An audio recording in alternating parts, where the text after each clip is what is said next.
suddenly meet Michael, who, funnily enough, when I first met him, when I came to the set, he was walking past and someone said, "Oh, Michael's really glad you come to work on the show." And I was like, "Oh, cool." And I was standing there waiting to do a fight rehearsal with him.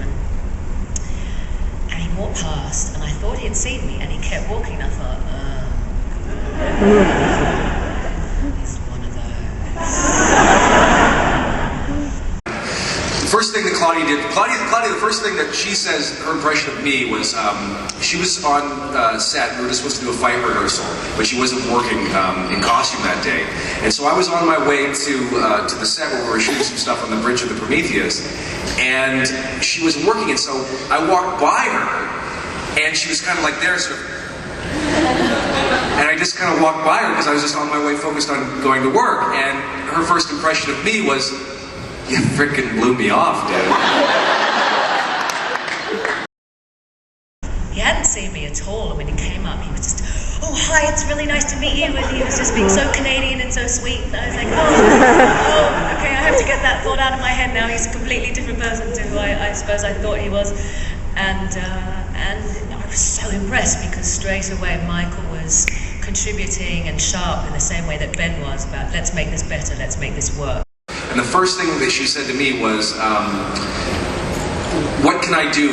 Like, what can my character and what can I do to help you in this episode? You know, I'm a guest here, I just want to help you." And I went, "Thank you."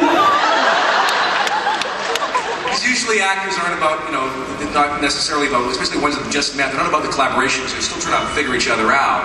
They're usually about sort of competing and seeing what falls off the truck. And with her, I just went, "Thank you so much for even saying that. You know, what can you do to help?" I said, "Well, you know what? What you can do is let's have fun and play." And that's what was exciting about that. Has obviously turned into, you know, her character being on the show for 2 more seasons. Was just the amount of fun that we had on that episode resonated throughout, you know, the set and throughout the offices and whatever. And when they saw the film, they sort of went, "No, there's something special going on here. These guys are having a lot of fun working together." And it turned into this, you know, this wonderful, you know, honeymoon for a couple seasons. We had a great time. Hi, Claudia. Hello. Okay, I just have one really important question. Okay. Michael Shanks or Ben Brown?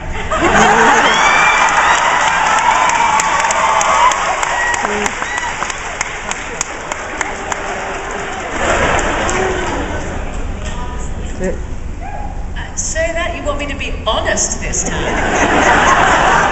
I don't think I've ever attempted to answer this question before, let alone be honest. Well, a mother is never supposed to pick favourites, and neither is an on-screen lover. They're both equally delicious, and I mean that. Not from experience of taste. It's a metaphor. We have one more question, and there was a great debate on whether or not we should ask you this. Okay, gosh, controversy, here we go. But it's kind of a fan service question. We know you won't answer who the better kisser is. We know you won't answer it. People ask you all the time. You went, for, you know, just so you know, Michael answered it at Chicago, and he said you were a better kisser than Ben. I am. Oh. Michael. I will say that Ben and I got far more practice. Oh, but that's and not practice makes perfect. That's not the question. Thank you. The actual question is, who smells better? This is not fair. But I will give you my honest answer. It is Ben. Because I love the aftershave that he occasionally wears when he's been a bit highfalutin and fancy. He'll put on a little bit of cologne, and it's very nice. So I identify it with him. That's, to me, is his signature scent, and I don't ever recall smelling aftershave on